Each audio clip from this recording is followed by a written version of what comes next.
En los Salmos, segunda parte. Lección número 9 del segundo trimestre del 24 al 30 de mayo del 2025. Sábado por la tarde, 24 de mayo. Para memorizar. Dios, alábente los pueblos, todos los pueblos te alaben. Alégrense y gócense las naciones, porque juzgarás a los pueblos con equidad y guiarás a las naciones en la tierra. Salmos capítulo 67, versículos 3 y 4. Isaías capítulo 2, versículo 2. Acontecerá en lo postrero de los tiempos que será confirmado el monte de la casa de Jehová como cabeza de los montes y será exaltado sobre los collados y correrán a él todas las naciones. De entre las ruinas de ambos, Judá e Israel, surgirá un reino y un pueblo que será exaltado sobre todas las naciones.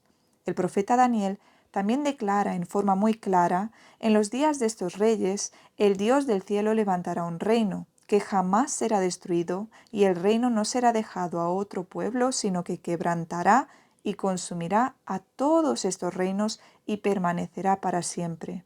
Daniel capítulo 2, versículo 44.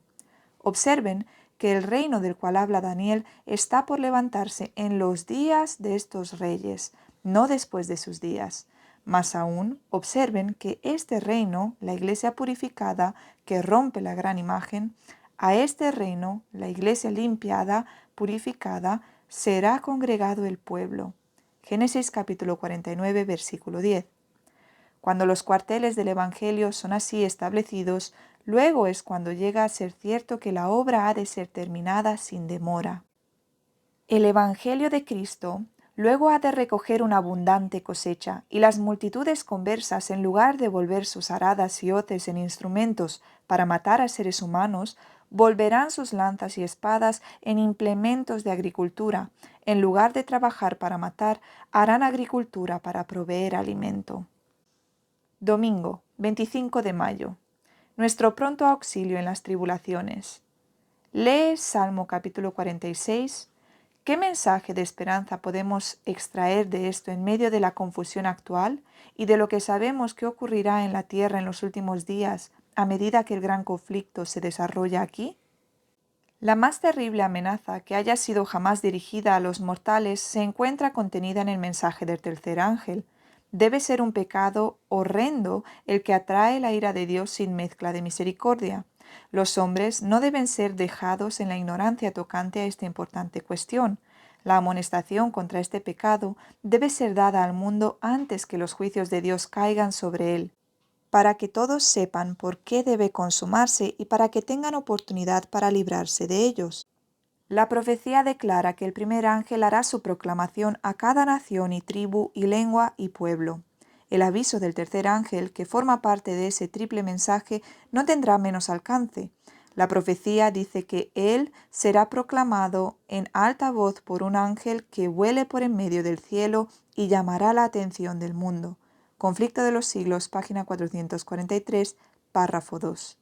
Al final de la lucha, toda la cristianidad quedará dividida en dos grandes categorías: la de los que guardan los mandamientos de Dios y la fe de Jesús, y la de los que adoran la bestia y su imagen y reciben su marca. Si bien la Iglesia y el Estado se unirán para obligar a todos, pequeños, grandes, así ricos como pobres, así libres como esclavos, a que tengan la marca de la bestia, de Apocalipsis capítulo 13, versículo 16, el pueblo de Dios no la tendrá. El profeta de Patmos vio que los que habían salido victoriosos de la prueba de la bestia y de su imagen y del número de su nombre estaban sobre aquel mar de vidrio teniendo las arpas de Dios y cantaban el cántico de Moisés y del Cordero.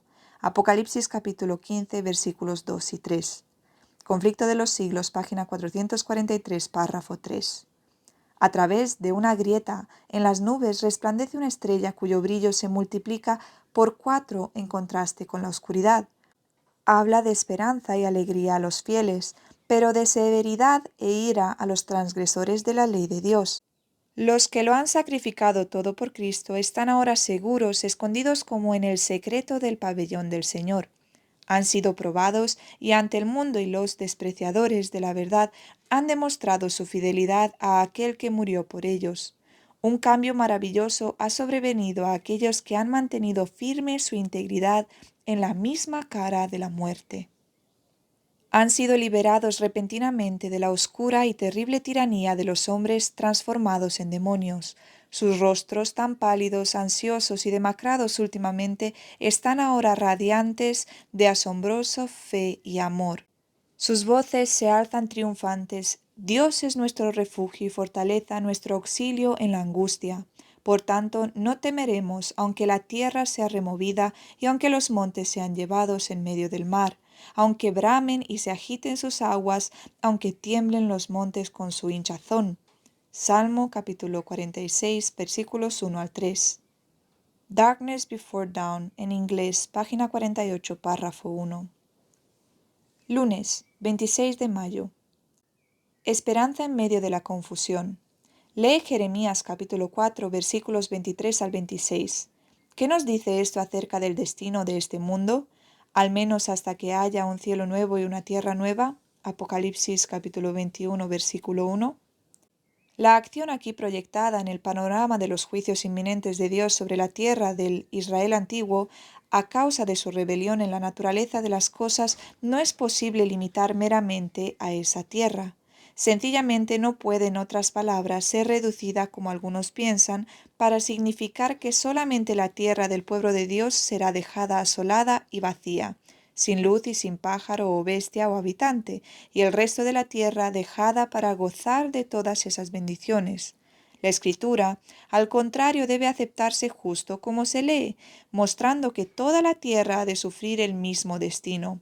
En vista de este hecho, por lo tanto, el término la tierra obviamente no puede interpretarse como algunos lo han hecho, que significa la tierra, Palestina solamente. Más aún, cuando Israel fue tomado por las naciones, los montes y las colinas no se hicieron temblar o fueron destruidos, las ciudades no fueron enteramente asoladas ni tampoco dejadas sin habitante, las aves no fueron obligadas a vorar de la tierra, y la tierra no fue dejada en tinieblas.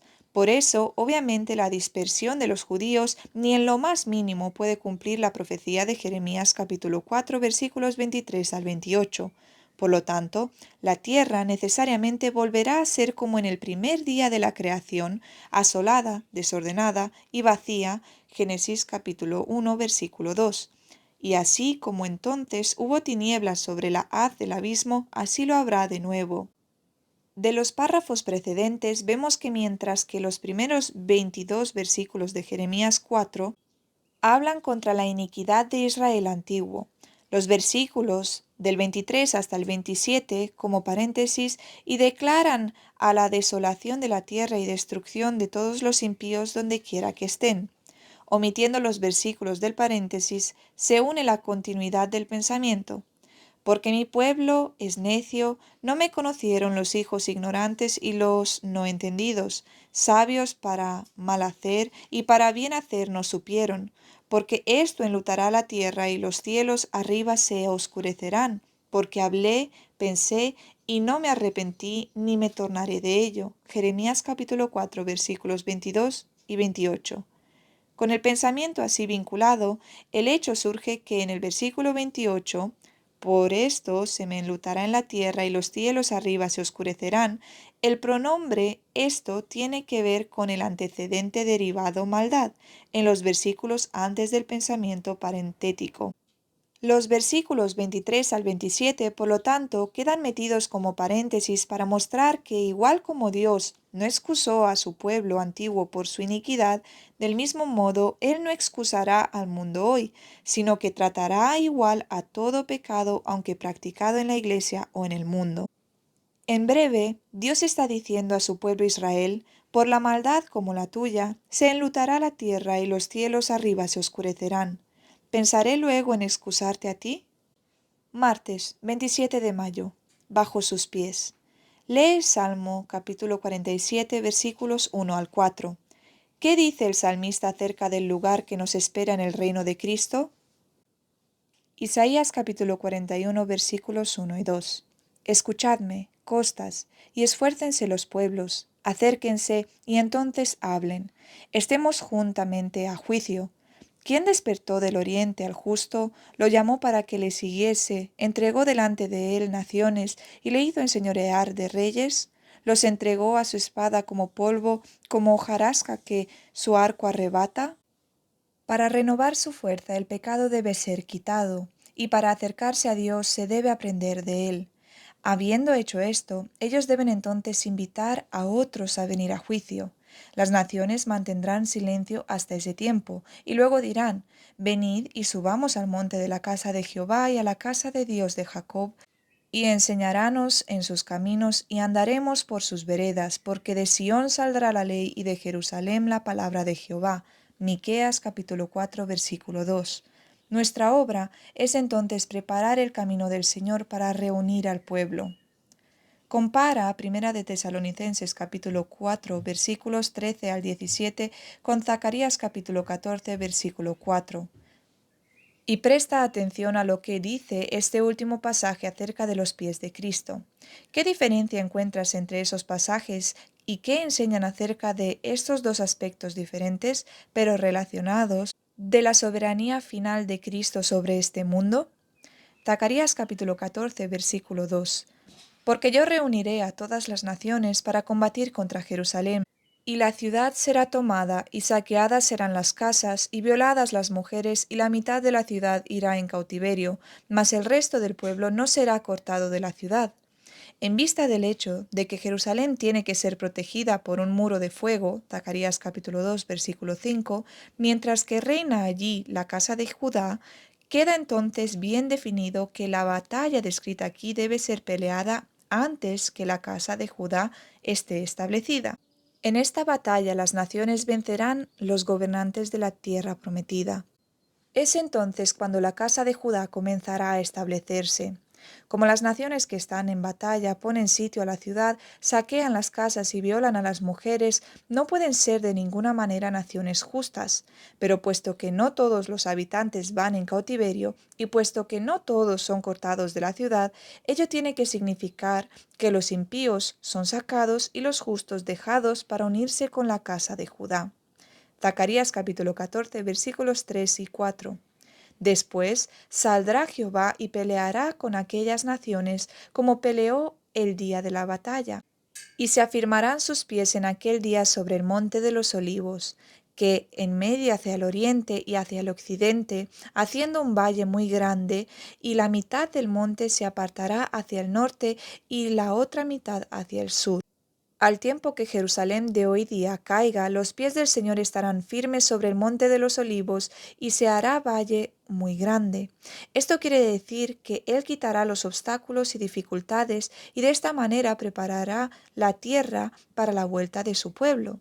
Entonces lo escrito en la profecía de Zacarías capítulo 10 versículo 8, que el Señor silbará para su pueblo, se habría cumplido. Zacarías capítulo 14, versículo 5, y huiréis al valle de los montes, porque el valle de los montes llegará hasta Asal. Huiréis de la manera que huisteis por causa del terremoto en los días de Uzías, rey de Judá, y vendrá Jehová mi Dios con él todos los santos. Habiendo de esta manera abierto el camino para el restablecimiento de la casa de Judá, su pueblo, que con anterioridad ha sido informado por medio de la verdad presente, volarán al valle donde están asentados los pies del Señor. Volarán ellos allí tan pronto como si estuvieran huyendo de un terremoto, y todos los santos seguirán en pos de ellos. Hay varios hechos en esta misma escritura que prueban que este evento es premilenario. Primero, observen que los pies del Señor están sobre el monte en el día de la guerra, cuando Jerusalén es tomada por las naciones impías. Segundo, los que huyen al valle no descienden del cielo. Tercero, no pueden ser los impíos porque no huyen de la presencia del Señor, sino vuelan a Él donde están sus pies. Cuarto, todos los santos siguen tras ellos. Primeros Escritos, página 53, hace una doble aplicación de esta escritura, una que es posmilenaria. Miércoles 28 de mayo. Vino y sangre. Lee Salmos capítulo 75, Mateo capítulo 26 versículos 26 al 29 y Apocalipsis capítulo 14 versículos 9 al 12. ¿Qué revela el Salmo 75 sobre algunas de las cuestiones que están en juego en el juicio ¿Y cómo nos ayudan a los otros textos a entender estas cuestiones? A todos los sedientos, venid a las aguas, y los que no tienen dinero, venid, comprad y comed. Venid, comprad sin dinero y sin precio, vino y leche. Isaías capítulo 55, versículo 1. ¿Qué es el vino y la leche? Primero hablaremos del vino. Mientras que el agua es rica en oxígeno, el vino es rico en hierro. Con la ausencia del hierro en el sistema, el oxígeno no sería de valor esencial para el cuerpo humano, porque el hierro es el tren por el cual es transportado el oxígeno a través de la anatomía humana. En cuanto entra el oxígeno a los pulmones, la acción del hierro toma el elemento y lo lleva a través de todo el sistema. Así, cualquier cosa que represente el vino, sin él el agua, la vida, no sería de importancia, al igual que el agua sin el vino, como símbolo, sería totalmente inútil. El vino representa la sangre de Cristo, por lo tanto, el vino se usa en conexión con la cena del Señor, un símbolo de la sangre derramada de Cristo. Si usted deba tener vida eterna, agua, también debe tener la sangre de Cristo, el vino, porque el uno no tendría valor sin el otro. De nuevo vemos que ningún otro artículo, sustancia o elemento terrenal podría ser usado para representar la sangre de Cristo. El gran pecado que se le imputa a Babilonia es que hizo beber a todas las naciones del vino del furor de su fornicación. Esta copa de embriaguez que ella presenta al mundo representa las falsas doctrinas que ella ha aceptado como resultado de su conexión ilícita con los grandes de la tierra. La amistad con el mundo corrompe su fe y a su vez ejerce una influencia corruptora sobre el mundo al enseñar las doctrinas que se oponen a las declaraciones más claras de la palabra de Dios. Espíritu de Profecía, volumen 4 en inglés, página 234, párrafo 2. Jueves 29 de mayo, para que se conozca tu salvación. Lee el Salmo capítulo 67. ¿De qué manera este himno de alabanza te ayuda a comprender el papel del pueblo de Dios en Apocalipsis capítulo 14, versículos 6 al 12? Me regocijo en el Señor porque me ha fortalecido y bendecido maravillosamente porque he podido llevar el testimonio que me ha encargado. Vemos la necesidad de más obreros dedicados. La oración debe salir de labios sinceros para que el Dios de la mies levante obreros para un aumento de los instrumentos cristianos. La mies del mundo ha de segarse por medio de instrumentos celestiales que cooperan con las agencias humanas. En la medida en que aumente la agencia bajo la superintendencia de santos mensajeros del cielo, será mayor la mies cosechada. Cartas y manuscritos, volumen 7, carta número 3 de 1891, párrafo 4. Y después de estas cosas vi otro ángel descender del cielo teniendo grande potencia, y la tierra fue alumbrada de su gloria, y clamó con fortaleza en alta voz, diciendo, caída es la grande Babilonia, y es hecha habitación de demonios y guarida de todo espíritu inmundo, y albergue de todas las aves sucias y aborrecibles. Y oí otra voz del cielo que decía, salid de ella, pueblo mío, porque no seáis partícipes de sus pecados, y que no recibáis de sus plagas. Apocalipsis capítulo 18, versículo 1, 2 y 4. Conflicto de los siglos, página 589, párrafo 1. Estos versículos señalan un tiempo en el porvenir cuando el anuncio de la caída de Babilonia, tal cual fue el hecho por el segundo ángel de Apocalipsis capítulo 14, versículo 8, se repetirá con la mención adicional de las corrupciones que han estado introduciéndose en las diversas organizaciones religiosas que construyen Babilonia, desde que ese mensaje fue proclamado por la primera vez durante el verano de 1844. Se describe aquí la terrible condición en que se encuentra el mundo religioso. Cada vez que la gente rechace la verdad, habrá mayor confusión en su mente y más terquedad en su corazón, hasta que se hunda en temeraria incredulidad. En su desafío de las amonestaciones de Dios, seguirá pisoteando uno de los preceptos del Decálogo hasta que sea inducida a perseguir a los que lo consideran sagrado. Se desprecia a Cristo cuando se manifiesta desdén hacia su palabra y hacia su pueblo. Conforme vayan siendo aceptadas las enseñanzas del espiritismo en la Iglesia, irán desapareciendo las vallas impuestas al corazón carnal, y la religión se convertirá en un manto para cubrir las más bajas iniquidades. La creencia en las manifestaciones espiritistas abre el campo a los espíritus seductores y a las doctrinas de demonios, y de este modo se dejarán sentir en la Iglesia las influencias de los ángeles malos. Conflicto de los siglos, página 589, párrafo 2. Se dice de Babilonia, con referencia al tiempo en que está presentada en esta profecía, sus pecados han llegado hasta el cielo y Dios se ha acordado de sus maldades. Apocalipsis capítulo 18, versículo 5. Ha llegado la medida de sus culpas y la ruina está por caer sobre ella. Pero Dios tiene aún un pueblo en Babilonia, y antes de que los juicios del cielo la visiten, estos fieles deben ser llamados para que salgan de la ciudad, y que no tengan parte de sus pecados ni en sus plagas. De ahí que este movimiento esté simbolizado por el ángel que baja del cielo, alumbrando la tierra y denunciando con voz potente los pecados de Babilonia. Al mismo tiempo que este mensaje se oye el llamamiento: «Salid de ella, pueblo mío». Estas declaraciones, unidas al mensaje del tercer ángel, constituyen la amonestación final que debe ser dada a los habitantes de la tierra. Conflicto de los siglos, página 590, párrafo 1. Dilucidado así el asunto, cualquiera que pisotee la ley de Dios para obedecer una ordenanza humana recibe la marca de la bestia. Acepta el signo de sumisión al poder al cual prefiere obedecer en lugar de obedecer a Dios. La amonestación del cielo dice así: si alguno adora a la bestia y a su imagen y recibe su marca en su frente o en su mano, él también beberá del vino de la ira de Dios, que está preparado sin mezcla alguna en el cáliz de su ira. Apocalipsis capítulo 14, versículos 9 y 10.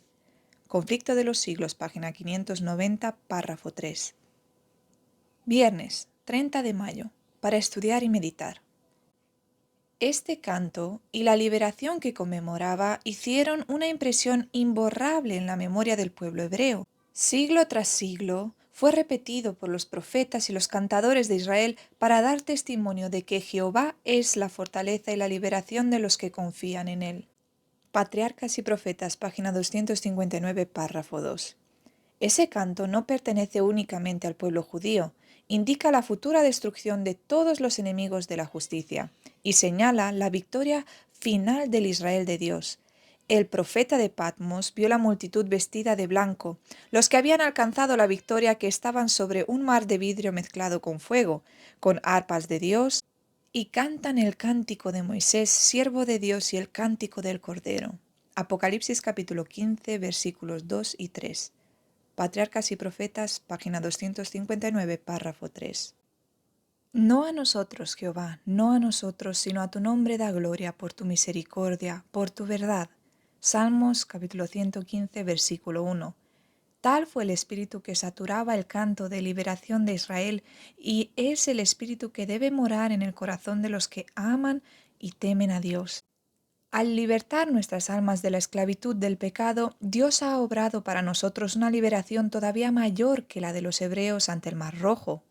Como la hueste hebrea, nosotros debemos alabar al Señor con nuestro corazón, nuestra alma y nuestra voz, por sus maravillas para con los hijos de los hombres. Salmos capítulo 107, versículo 8. Los que meditan en las grandes misericordias de Dios y no olvidan sus dones menores, se llenan de felicidad y cantan en sus corazones al Señor. Las bendiciones diarias que recibimos de la mano de Dios y sobre todo la muerte de Jesús para poner la felicidad y el cielo a nuestro alcance deben ser objeto de constante gratitud. Patriarcas y Profetas, página 259, párrafo 4. ¡Qué compasión! ¡Qué amor sin par nos ha manifestado Dios a nosotros, perdidos pecadores, al unirnos a Él para que seamos su tesoro especial! ¡Qué sacrificio ha hecho nuestro Redentor para que podamos ser llamados hijos de Dios! Debemos alabar a Dios por la bendita esperanza que nos ofrece en el gran plan de redención. Debemos alabarle por la herencia celestial y por sus ricas promesas. Debemos alabarle porque Jesús vive para interceder por nosotros. Patriarcas y Profetas, página 260, párrafo 1. El que ofrece sacrificios de alabanza me honrará. Salmos capítulo 50, versículo 23. Dice el Señor: todos los habitantes del cielo se unen para alabar a Dios. Aprendamos el canto de los ángeles ahora, para que podamos cantarlo cuando nos unamos a sus huestes resplandecientes. Digamos con el salmista: alabaré a Jehová en mi vida, cantaré salmos a mi Dios mientras viva. Alábante Dios, los pueblos, todos los pueblos te alaben. Salmos capítulo 146, versículo 2, capítulo 67, versículo 5. Patriarcas y Profetas, página 260, párrafo 2. En su providencia, Dios mandó a los hebreos que se detuvieran frente a la montaña junto al mar, a fin de manifestar su poder al liberarlos y humillar el orgullo de sus opresores. Hubiera podido salvarlos de cualquier otra forma, pero escogió este procedimiento para acrisolar la fe del pueblo y fortalecer su confianza en él. El pueblo estaba cansado y atemorizado. Sin embargo, si hubiera retrocedido cuando Moisés les ordenó avanzar, Dios no les habría abierto el camino. Fue por la fe como pasaron el mar rojo como por la tierra seca. Hebreos capítulo 11, versículo 29. Al avanzar hasta el agua misma, demostraron creer la palabra de Dios dicha por Moisés. Hicieron todo lo que estaba a su alcance y entonces el poderoso de Israel dividió el mar para abrir el sendero para sus pies. Patriarcas y Profetas, página 260, párrafo 3. En esto se enseña una gran lección para todos los tiempos. A menudo la vida cristiana está acosada de peligros y se hace difícil cumplir el deber. La imaginación concibe la ruina inminente delante y la esclavitud o la muerte detrás. No obstante, la voz de Dios dice claramente: avanza. Debemos obedecer este mandato aunque nuestros ojos no puedan penetrar las tinieblas y aunque sintamos las olas frías a nuestros pies. Los obstáculos que impiden nuestro progreso no desaparecerán jamás ante un espíritu que se detiene y duda. Los que postergan la obediencia hasta que toda sombra de incertidumbre desaparezca y no haya ningún riesgo de fracaso o derrota, no obedecerán nunca. La incredulidad nos susurra: esperemos que se quiten los obstáculos y podamos ver claramente nuestro camino, pero la fe nos impele valientemente a avanzar, esperándolo todo y creyéndolo todo. Patriarcas y Profetas, página 260, párrafo 4.